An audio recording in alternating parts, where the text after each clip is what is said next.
Mukunda jewellers మొట్టమొదటి factory outlet ఇప్పుడు కూకట్పల్లి, కొత్తపేట్, సోమాజిగూడ మరియు ఖమ్మంలో. పెళ్ళయి 8 ఇయర్స్ అయింది. 8 సంవత్సరాల నుంచి ఎప్పుడు అనుమానం లేదు. నాకు ఒక 6 నెలల నుంచి నా భర్త మీద కొంచెం అనుమానం స్టార్ట్ అయింది. దాని గురించి నేను మీ అందమైన జీవితం ప్రోగ్రామ్ చూసి మెయిల్ చేశాను మేడం కి. చెప్పండి మీనా, అనుమానం రావటానికి గల అంటే ఏ ఇష్యూస్ ద్వారా మీకు అనుమానం వచ్చింది? ఎలాంటి అంశాలను చూసారు ఏంటి? ఒక 6 నెలల నుంచి నా ఎదురు ఒక అమ్మాయి వచ్చేసింది. ఆమె చాలా అందంగా ఉంటది అనమాట. ఓకే. ఆమెని చూస్తుంటే ఇంకేంటంటే తిను ఆమెను చూడటము, ఆమె తిని చూడటము, ఇలా కొంచెం కొంచెం అనుమానం స్టార్ట్ అయింది నాకు. స్టార్ట్ అయినాక తను కిందకి వెళ్ళి పిల్లల్ని స్కూల్ కి తీసుకెళ్లటం, అక్కడ మళ్ళీ వాళ్ళిద్దరు కలిసి మాట్లాడుకోవటం, జస్ట్ మామూలుగా క్యాజువల్ గా తీసుకున్నా. తర్వాత అనుమానం అనేది ఎక్కువైపోయింది. అదొక క్లారిటీ అనేది నాకు కన్ఫ్యూజన్ చేసి నాకు అసలు ఏంటి వీళ్ళిద్దరి మధ్య ఏం జరుగుతుంది అని అబ్జర్వ్ చేస్తూ ఉన్నాను అనమాట. ఓకే. అబ్జర్వ్ చేయటము, వీళ్ళు కిందకెళ్ళి నవ్వుకోవటం, మాట్లాడటం, పిల్లల్ని బస్ ఎక్కించినాక మళ్ళీ కిందే టైం స్పెండ్ చేయటం, ఇలా జరుగుతూ ఉంది మేడం. ఓకే. అసలు నేను ఒక క్లారిటీకి రాలేకపోయాను. పిల్లలండి? పిల్లలు ఒక బాబు నాకు. ఓకే. క్యాజువల్ గా మాట్లాడుకోవటం అంటే ఇప్పుడు పిల్లల్ని ఎక్కించేసాక ఎంతసేపు మాట్లాడుకుంటాం? ఒక 2 నిమిషాలు, 3 నిమిషాలు, 5 నిమిషాలు లేదా 10 నిమిషాలు, ఒక రోజు? అది ఎవరైనా మేడం మాట్లాడుకుంటారు. ఓకే, హాయ్ అండి బాగున్నారని ఎవరైనా అడుగుతారు, కాదనట్లేదు. రెగ్యులర్ గా జరుగుతా ఉంది. రెగ్యులర్ గా వీళ్ళు బస్ ఎక్కించడానికి వెళ్తారు. వెళ్ళి ఇద్దరు అపార్ట్మెంట్ అందరు ఎటు వాళ్ళు అటు వెళ్ళిపోయినా కూడా వీళ్ళిద్దరు నుంచొని మాట్లాడటం, నవ్వుకోవటం, పైకి కలిసి రావటం, ఇది చూస్తున్నాను మేడం. నేను పైన బాల్కనీలో ఉండి చూస్తూ అబ్జర్వ్ చేస్తున్నాను. అమ్మాయి వయసు ఎంత ఉంటుంది? అమ్మాయి వయసు ఒక 36, 37 ఉంటుంది. ఆవిడ భర్త గారమ్మా? ఆమె భర్త వచ్చి అమెరికాలో ఉంటాడు. ఇది వచ్చి ఇక్కడ నుంచొని అపార్ట్మెంట్ లో ఉన్న వాళ్ళు ఎవరు దొరుకుతాడా ఏంటా అని చూసి నా భర్త దొరికాడు దానికి. అయ్యా అయ్యో. ఆమెకి పిల్లలు ఉన్నారండి? పిల్లలు ఒక బాబు ఉన్నాడమ్మా. ఓకే. ఓకే. మీరు అంటే ఒకే అపార్ట్మెంట్స్ కదా, మాట్లాడుకోవటం, మీరు ఆవిడతో మాట్లాడటం కానీ ఇరుగు పొరుగు కదా, అట్లా ఏమన్నా ఉందా? ఏం లేదండి, నేను హాయ్ కనిపిస్తే హాయ్ బాయ్ అనుకుంటాం అంతే. ఇంత క్లోజ్ గా గానీ నా హస్బెండ్ తో ఉన్నంత క్లోజ్ నాతో ఉండదు. ఆయన అక్కడుండి సంపాదిస్తూ మరి దేన్ని పెళ్లి చేసుకొని ఆయన ఎక్కడ కులుగుతున్నాడో ఇదైతే నా మొగుడుతో కులగటం మొదలు పెట్టేసి. సరేలే అమ్మ, అంత పెద్ద కంక్లూజన్స్ కొద్దిలే తల్లి మీనా. అమ్మ అసలు నా బాధ నేను ఎవరికి చెప్పుకోవాలో కూడా తెలియట్లేదు. ఇంట్లో నా ఫ్యామిలీని చూసుకోవాలి, నా అత్త మామని చూసుకోవాలి, అక్కడ నా భర్తను చూసుకోవాలి, ఎవరిని చూసుకోవాలో నాకు అసలు పిచ్చి పట్టిపోతుంది డాక్టర్ గారు. మీ అత్తయ్య మావయ్య కూడా మీతోనే ఉంటారా మీనా? అవును డాక్టర్ గారు. ఇది కాకుండా ఏంటమ్మా? ఓకే, బస్సుకు వరకు వెళ్ళి తిరిగి వచ్చేది ఒక్కటేనా? దాన్ని బట్టే నేను మీరు కులుకుతున్నారు అనే పెద్ద మాట వాడుతున్నారు, ఇంకేమన్నా చూసారా? లేదు డాక్టర్ గారు, నేను చూసాను. తిరుపతి నేను క్యాంప్కి వెళ్తున్నాను అన్నారు. ఈయన వెళ్ళిన ఒక 1 అవర్ కి ఆమె డోర్ లాకేస్తుంది. ఆవిడ క్లారిటీ ఇంకేంటంటే వాళ్ళు వెళ్ళిపోయారు తిరుపతి, వాళ్ళ బాబు ఆమె. మళ్ళీ మరుసటి రోజు వచ్చేసరికి 2 డేస్ తర్వాత ఈయన ముందు వచ్చారు. తర్వాత ఆమె డోర్ ఓపెన్ ఉంది. అంటే తిరుపతి అంటే మీనా ఎవరైనా వెళ్ళొచ్చు, ఎప్పుడైనా వెళ్ళొచ్చు కదా? వెళ్ళొచ్చు మేడం, ఆమె ముందన్నా వెళ్ళొచ్చు, తర్వాత అయినా వెళ్ళొచ్చు. ఈయన వెళ్ళిన టైంలోనే ఎందుకు వెళ్ళాలి? కాదు మీనా, కోఇన్సిడెంట్ కి అనుకోవటానికి లేదంటారా? కోఇన్సిడెంట్ ఏముంది మేడం, ఈయన వెళ్ళిన టైంలో వెళ్ళారు, వచ్చారు. ఆమె కొడుక్కి గుండు ఉంది. తిరుపతి వెళ్ళి వచ్చినట్టు ఒక క్లారిటీ ఉంది కదా మేడం నాకు. ఇంకా నేను ఏం అడగాలి? ఏం అసలు అడిగితే మేమేం అడగాలి? అదే కదా, ఇప్పుడు మేమేం అడగాలి అన్నది మాకు అనిపిస్తుందమ్మా. ఇంకేమన్నా అబ్జర్వ్ చేశారా మీరు? అంటే ఐ మీన్ మేడం, ఇప్పుడు నేను నిన్న నైట్ పడుకున్నాము, 3 గంటలకి నా బెడ్ మీద లేడు. చిన్న బాబు గాని కింద పడితే ఎలా వెతుక్కుంటాము, అయ్యో బాబు కింద పడిపోతాడని. నా భర్త ఎక్కడికి వెళ్ళాడని నేను ఇల్లంతా తిరిగాను, బాల్కనీ చూసాను, వాష్రూమ్ చూసాను, ఎక్కడ లేరు. ఇప్పుడు ఎక్కడికి వెళ్ళారు అని నేను అడగలేను తన్ని డైరెక్ట్. అదేంటమ్మా, ఎందుకు రాత్రి నిద్రలోంచి లేసానండి, మీరు పక్కన లేరు, బాబు దొల్లిపోతాడు అన్నది కూడా మీరు చూసుకోలేదు, ఎక్కడున్నారని ఒక మాట అడిగితే తప్పేముంది? తన మీద అనుమానం స్టార్ట్ అయిపోయినాక నేనేమన్నా అడిగితే ఇంకా నా మీద ఎక్కడ గొడవ పడేసి ఎక్కడ అల్లరి చేసుకొని మన పరువు ఎక్కడ పోయిద్దో, అత్తయ్య మామయ్య వాళ్ళు ఎక్కడ బాధపడతారో, నాకు పిచ్చి పడుతుంది డాక్టర్ గారు. అసలు అలా కదమ్మా, పట్టట్లేదు. అవునమ్మా తల్లి, నీ ప్రాబ్లం నాకు అర్థం అవుతుంది. కానీ ఒక ఒక క్లారిటీ తెచ్చుకోకుండా నీ ఆరోగ్యం పాడవుతుంది, నీకు తల తిరుగుతుంది, తల బరువు అవుతుంది, నీకు పిచ్చి పట్టినట్టు అవుతుందని నువ్వు అంటున్నావు. ఇప్పుడు అనుమానం అనేటటువంటిది క్లారిటీ నేను తన్ని డైరెక్ట్ అడగలేకపోతున్నాను డాక్టర్ గారు, Okay. అందుకే నేను మీ వరకు వచ్చాను. అడగటం వేరు, గొడవ పెట్టుకోవటం వేరు. చాలామంది ఏమనుకుంటారు అంటే కనుక, అరే బహుశా నేను అడిగితే కనుక అతను ఇంకా అవమానం ఫీల్ అయ్యి నా మీద ఏమైనా తెచ్చుకుని గొడవలు నెగిటివ్ గా అలా ఉంటుందేమో కాదు. ప్రతి అనుకుంటారు. చోట ఏంటంటే సైకలాజికల్ మైండెడ్నెస్ అని అంటూ ఉంటాం. ఆడవాళ్ళందరికీ చెప్పేది ఏంటంటే మైండెడ్నెస్ అంటే ఇది ఖచ్చితంగా నిజం అనే ఉద్దేశంతో మీరు అడిగితే ఖచ్చితంగా అక్కడ గొడవ అవుతుంది. కాదు ఇలా జరిగి ఉండొచ్చేమో, నా భర్త ఇలా తప్పు చేసి ఉండడు, నా కళ్ళే తప్పు చూస్తున్నాయి అనేటటువంటి ఆలోచనతో అడిగితే కనుక అడిగేటటువంటి విధానం, పద్ధతి, శైలి కూడా డిఫరెంట్గా ఉంటుంది. మీ భర్త గురించి అందరికంటే వాళ్ళ తల్లిదండ్రుల తర్వాత బాగా ఎరిగినటువంటి వ్యక్తి ఎవరన్నా ఉన్నారు అంటే కనుక మీ మనసే. అవును కదా. 8 ఇయర్స్ ప్రయాణంలో ఇంతకు ముందు ఎప్పుడనే మీ భర్త గురించి ఇటువంటి సంఘటనలు, సందర్భాలు జరిగినాయా? జరగలేదు. ఎప్పుడు అనుమానం పడేటటువంటి భార్య స్థానంలో మీరు ఉన్నారా? కాదు. మరి అలాంటప్పుడు ఈ ఒక్కసారి మీకు ఇలా అనిపించిందండి, నా కళ్ళు తప్పు చూసినాయా, నా చెవులు తప్పు విన్నాయా అనేటటువంటిది మీరు తప్పుగా ఆలోచించారు అనే విధంగా అడిగితే కనుక ఏ గొడవ ఉండదు. అంటే మీరు చేయలేకపోతున్నారు, మాకు ఫోన్ చేశారు, అది వేరే విషయం. మీ తరపున మేము మీతో మాట్లాడటానికి రెడీగానే ఉన్నాం. కానీ సహజంగా ఎవరైనా ఆడవాళ్ళు ఉంటే కనుక ప్రతి సందర్భంలో సుమన్ టీవీ లాంటి ఒక ప్లాట్ఫామ్ దొరుకుతుంది, వాళ్ళ ద్వారా అడిగిద్దాము, వాళ్ళ ద్వారా తెలుసుకుందాం అనేది కాకుండానే అడిగేటటువంటి శైలి, విధానం ప్రేమపూరితంతో నిండి ఉంటే కనుక అది తప్పుగా భావించే అవకాశం లేదు అని నా భావం. అది ఈ మధ్య ఏమన్నా అడిగితే విసుక్కుంటున్నాడు, ప్రతి చిన్న విషయానికి చిరాకు పడుతున్నాడు, నాకు పిచ్చి పడుతుంది, ఏడుపు వస్తుంది, ఏం చేయాలో తెలియట్లేదు కానీ నాకు. ఒకటైతే నిజం కదా తల్లి, అంటే ఖచ్చితంగా ఒక ట్రాన్సిషన్, ఒక చేంజ్ అయితే మీ భర్తలో మీకు కనిపించింది. వచ్చింది, Right. ఖచ్చితంగా వచ్చింది.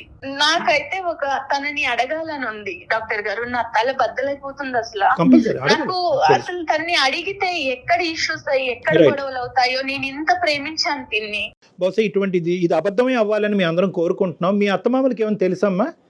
తెలీదు డాక్టర్, Okay. నేను ఎవరికి అది చెప్పలేదు. చెప్పలేదు. ఓకే రైట్ అమ్మ. 3 o'clock కి మన ఇంట్లో లేకుండా, బాల్కనీలో లేకుండా, నువ్వు కిచెన్ లో లేకుండా ఎక్కడికి వెళ్ళావు అని ఒక్క మాట అడగలేక నాలో నేను సతమతం అయిపోయి, నాకు అసలు ఎవరికి చెప్పాలో తెలియట్లేదు. నేను ఎంత బాధపడుతున్నానంటే డాక్టర్ గారు, నాకు ఏ పని చేయాలనిపించట్లేదు. ఇప్పుడు నువ్వు ఓకే కదమ్మా, అంటే మా ద్వారా నువ్వు క్లారిటీ తీసుకోవటం అనేది రేపొద్దున మీ ఇద్దరి మధ్య, అంటే మేము యూజువల్గా చాలా సెన్సిటివ్గా మాట్లాడతాం ఇలాంటి ఇష్యూస్. నాకు ఉండేటటువంటి ఎక్స్పీరియన్స్తో కొద్దిగా బ్యాలెన్స్డ్గానే మాట్లాడతాం. బట్ యు ఆర్ 110% కాన్ఫిడెంట్ కదమ్మా మేము ఈ ప్లాట్ఫామ్ ఆ విధంగా వాడుకోవచ్చని? వాడుకోవచ్చు డాక్టర్ గారు. ఓకే. తర్వాత ఇంకో లాస్ట్ క్వశ్చన్ అమ్మా, ఇది కొద్దిగా sensitive and private issue. Physical intimacy ఎలా ఉందమ్మా మీ ఇద్దరి మధ్యన? అది తగ్గిందా? తగ్గిందండి. తను ఇప్పుడు ఇదివరకు ఉన్నంత ప్రేమ లేదు నాకు. మరి ఒకసారి మాట్లాడదామా మీనా? నిజాల్లాగే అనిపిస్తుందమ్మా, కానీ అబద్ధాలు అవ్వాలి అని కోరుకుంటున్నాను. ఒకసారి కలుపుదామమ్మా. లైన్ కలుపుతారండి మీరు ఆయనతో? కలుపుతాను డాక్టర్ గారు. కాన్ఫిడెన్స్ లోకి ప్లీజ్. తీసుకుంటారు. మీరు మాట్లాడే వ్యక్తి మీ కాల్ ని హోల్డ్ లో పెట్టారు, దయచేసి ఆయన్ని కనెక్ట్. అయితే రీజన్స్ చాలా తక్కువ అనిపిస్తున్నాయి కళ్యాణ్ గారు నాకైతే. జస్ట్ కింద మాట్లాడుకోవటం సరే, నైట్ మిస్ అవటం అనేది మీరు నిజంగా ఆలోచించాలి. హలో హలో ఏమండి, చెప్పు. ఆఫీస్ లో ఉన్నారా? చెప్పు. నేను మిమ్మల్ని ఒకటి అడగాలనుకుంటున్నానండి. అదేదో ఇంటికి వచ్చాక అడగచ్చుగా. ఆఫీస్ లో ఉన్నారు, ఫ్రీగానే ఉన్నారని ఈ టైంలో కాల్ చేస్తాను మీకు. నేను ఏం అడగాలి? మీరు రాత్రి ఎక్కడికి వెళ్ళారు? రాత్రి 3 గంటలకి నా పక్కన లేరు. టీ తాగడానికి వెళ్ళా. ఆ టైంలో టీ తాగడానికి వెళ్ళటం ఏంటండి? చిన్న చిన్న ప్రెజర్స్ ఉండి నిద్ర పట్టక టీ తాగి వచ్చి పడుకుందాం అని చెప్పి. నన్ను లేపితే నేను పెట్టిస్తాను కదా మీకు టీ. అరే అలా కాదమ్మా, నువ్వు రోజంతా పని చేసి అలిసిపోయి ఉంటున్నావు, మళ్ళీ నీకు రాత్రి లేపి టీ పెట్టమని అనడం లేదు. నేను ఇంట్లో టీ పెట్టుకుంటే మళ్ళీ నీకేదైనా డిస్టర్బెన్స్ అవి నీ నిద్ర పోవడంని చెప్పలేదు తను. అమ్మ అమ్మ అమ్మ అంటుంటే నన్ను ఎత్తుని కూర్చోబెట్టుకొని నన్ను కాలి కింద వేసి తొక్కారండి మీరు. అమ్మ మీనా, నువ్వు ఫస్ట్ ఇలాగా ఒకటి మీనా అమ్మ, ఈరోజు అమ్మ సారీ అండి మీనా గారు భర్త గారు, మీ పేరు? హలో మీనా గారు, మీరు ఒక మాట చెప్పాలి కదా ఆయనకి, మేము లైన్ లో ఉన్నామనేసి ఒక మాట చెప్పండి మీ హస్బెండ్ తోను. నేను మిమ్మల్ని డైరెక్ట్ ఏమీ అడగలేక నేను డాక్టర్ ద్వారా వెళ్ళాను ఇప్పుడు అడగటానికి. చెప్పాలి కదా తల్లి నువ్వు. డైరెక్ట్ వెళ్దాం అంటే మన సంసారాన్ని అందరికీ తెలిసేలా చేస్తావా? అయ్యో అలా భావించొద్దండి. మేడం వింటున్నారా ఎలా మాట్లాడారు? అది కాదమ్మా మీనా, ఇది చాలా సెన్సిటివ్ ఇష్యూ మీనా. మనం మన తరపున అతన్ని సర్ప్రైజ్ చేసాం ఇక్కడ, కాబట్టి ఫస్ట్ మా తరపున ఆవిడ తరపున మా అపాలజీస్ అండి. అంటే ఆవిడ చాలా బాగా స్ట్రెస్లో ఉంది, ఆవిడ ఏం చేస్తున్నారో కూడా ఆవిడకి తెలియట్లేదు. చాలా రోజులు బట్టి ఒక చేదు అనుభవాల్ని కొన్ని ఆవిడ దిగమింగుకుంటుంది, అడగలేక కక్కలేక సతమతం అవుతుంది. మా హెల్ప్ తీసుకుని మా ద్వారా ఆవిడ మనసులో ఉండేటటువంటి 2-3 ప్రశ్నలు మిమ్మల్ని అడగాలి అని అనుకుంది. సరే, ఆమె ప్రాబ్లం ఏంటో అడగండి డాక్టర్ గారు, మీ ద్వారానే క్లారిఫై చేయండి. అడగనియండి, ఆవిడని అడగనియండి, మేము బ్యాక్గ్రౌండ్ లో ఉంటాం, ఆవిడని అడగనియండి. ఏమండి, రాత్రి మీరు 3 గంటలప్పుడు ఎక్కడికి వెళ్ళారు? నేను టీ తాగడానికి వెళ్ళాను. టీ తాగడానికి బయటికి ఎందుకు వెళ్ళాలి? నేను ఉన్నా కదా పక్కన, నన్ను లేపితే నేను పెట్టిస్తాను కదా మీకు. నేను ఇంతకు ముందు చెప్పా, మళ్ళీ చెప్తున్నానమ్మా, నిన్ను రాత్రి అంతా నాకు నిద్ర లేదు, నాకు టీ తాగితే నిద్ర వస్తుంది అనిపించింది. కాకపోతే నువ్వు డే అంతా పని చేసి ఉంటావు, మళ్ళీ నిన్ను నిద్ర లేకపోవడం ఎందుకు? ఒకవేళ నేను పెట్టుకున్నా సరే నీకు ఏదైనా డిస్టర్బెన్స్ వస్తుందని బయటికి వెళ్ళి తాగొచ్చాను. అంటే ఎదురించి 204 కి టీ తాగడానికి వెళ్ళారా మీరు? 204 ఏంటి? నాకు అన్ని తెలుసండి. 204 కి ఎందుకు వెళ్తున్నారో తెలుసు. 204 ఆ ఎదురించి సిక్కులాడుంది, ఆ తప్పులాడుంది, దాంతో మీరు మాట్లాడటం చూశాను. కింద మీరిద్దరు ఇటకలు పక్కపక్కలు చూశాను.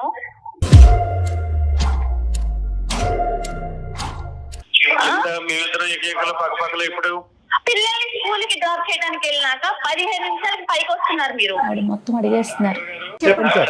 సార్, మా బాబుని నేను బస్ ఎక్కించడానికి తీసుకెళ్తాను సార్. అవునండి, తప్పలేదు. అట్ ద సేమ్ టైం ఎవరో వస్తారు వాళ్ళ పిల్లల్ని ఎక్కించడానికి, వాళ్ళకి నాకు సంబంధం పెడితే ఎలా డాక్టర్? డాక్టర్ గారు, ఇప్పుడు అందరూ చాలా మంది వెళ్తారు, ఎటు వాళ్ళకి పిల్లల్ని తీసుకొని బస్ ఎక్కించేసి వెళ్ళిపోతారు, వీళ్ళిద్దరే ఉంటారండి డాక్టర్ గారి కింద.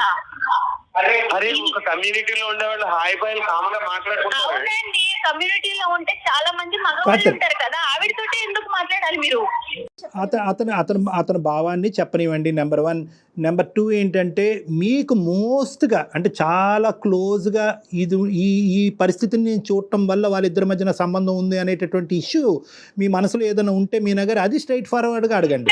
ఇలాంటిదే కాదు డాక్టర్ గారు, ఈయన తిరుపతి వెళ్తున్నాను క్యాంపు అని చెప్పినప్పుడు ఈయన వెళ్ళిన గంట కల్లా ఆవిడ వెళ్ళారు. నువ్వు చూసావా? నేను చూసాను. ఎదురింటి లాక్ ఉంది, ఫస్ట్ లాక్ తీసుంది, తర్వాత లాక్ వేసింది. అరే, ఎవరింటికి తలుపేసుకున్నా నన్నే అనుమానిస్తారా? నాకు అనుమానించడం కాదండి, మిమ్మల్ని మళ్ళీ 2 డేస్ బ్యాక్ తర్వాత వచ్చాక మీరు వచ్చిన 1 అవర్ కి ఆవిడ వచ్చారు.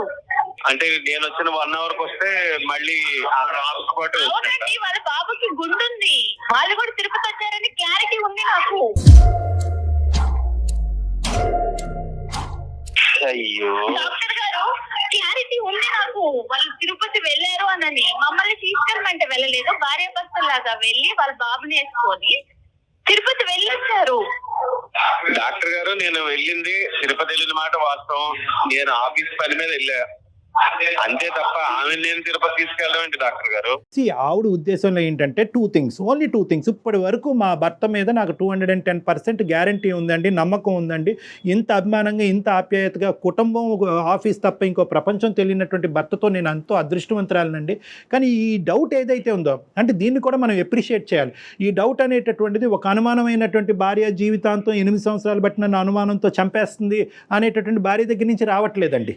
నాకు పిచ్చి పడుతుంది డాక్టర్ గారు, ఇంత ప్రేమగా. సరే ఉండమ్మా, డాక్టర్ గారు మాట్లాడుతున్నారు కదా. రమేష్ గారు, ఇక్కడ ఏంటంటే ఇప్పటి వరకు జరిగినటువంటి సంఘటన, ఇప్పటి వరకు చూడనటువంటి పరిస్థితులు ఆవిడ చూసింది కాబట్టి ఆవిడ జీర్ణించుకోలేకపోతుంది. అనుక్షణం మీరు ఎక్కడుంటారు, ఏమవుతున్నారు, పక్కలో పడుకున్నారా లేదా, ఇదే ఇన్వెస్టిగేటివ్ డిపార్ట్మెంట్లోకి ఆవిడ కంప్లీట్గా వెళ్ళిపోయింది. ఆవిడ పరిస్థితి బాగాలేదు కాబట్టి ఇప్పుడు ఆవిడకి కావాల్సింది ఏంటంటే ఒక ఆనెస్ట్ అండ్ సిన్సియర్ రెస్పాన్స్. ఏమన్నా తప్పు జరిగిందా, ఆవిడతో మీకు తప్పు జరిగిందా, జరగలేదు అంటే కనుక అదే నమ్ముతాం, జరిగింది అంటే కనుక అదే నమ్ముతాం. కాదు రమేష్ గారు, 8 సంవత్సరాల నుంచి మీలో ప్రేమను మాత్రమే చూసింది ఆవిడ. గత కొన్ని రోజుల నుంచి అనుమానించాల్సిన విషయాలన్నీ బయటపడుతున్నాయని చెప్తున్నారు. ట్రాన్సిషన్ మేడం అసలు నన్ను ఒక్క మాట అంటే చిరాకు పడుతున్నాడు. Change. ఈ మంచి నీళ్ళు ఇచ్చినా చిరాకు Yeah. పడుతున్నాడు, షూ తొడుస్తున్నా చిరాకు పడుతున్నాడు. అది పట్టుకోలేకపోతున్నాను మేడం. నేను అంత ప్రేమించిన భర్త అలా చిరాకు పడుతుంటే సార్ డాక్టర్ గారు రమేష్ చెప్పండి ఒక రమేష్. మాట నేను చెప్తానండి. ఇంటికి వెళ్ళేటప్పటికి ఎప్పుడు చూసినా జిడ్డు గారే మొహం, ఏ విధమైన అట్రాక్షన్ ఉండదు. ఈ పని చేస్తాం, ఆ పని చేస్తా, లేకపోతే ఇన్స్టాగ్రామ్ చూస్తా, లేకపోతే వాట్సాప్ చూసుకుంటా, వీళ్ళు వాళ్ళ తప్ప నన్ను పట్టించుకున్న వాళ్ళు ఎవరో లేరు సార్. మనం రోడ్డు మీద మనల్ని ఇంట్లో పట్టించుకున్నప్పుడు బయట కొంతమంది కొంచెం విధాలుగా అట్రాక్ట్ చేస్తూ ఉంటారు. అట్రాక్ట్ చేసేటప్పుడు మనం మగవాళ్ళం కాబట్టి అట్రాక్ట్ అవుతూ ఉంటాం. అవ్వకుండా చూసుకోవాల్సిన బాధ్యత ఇంట్లో భార్యదే కదా సార్.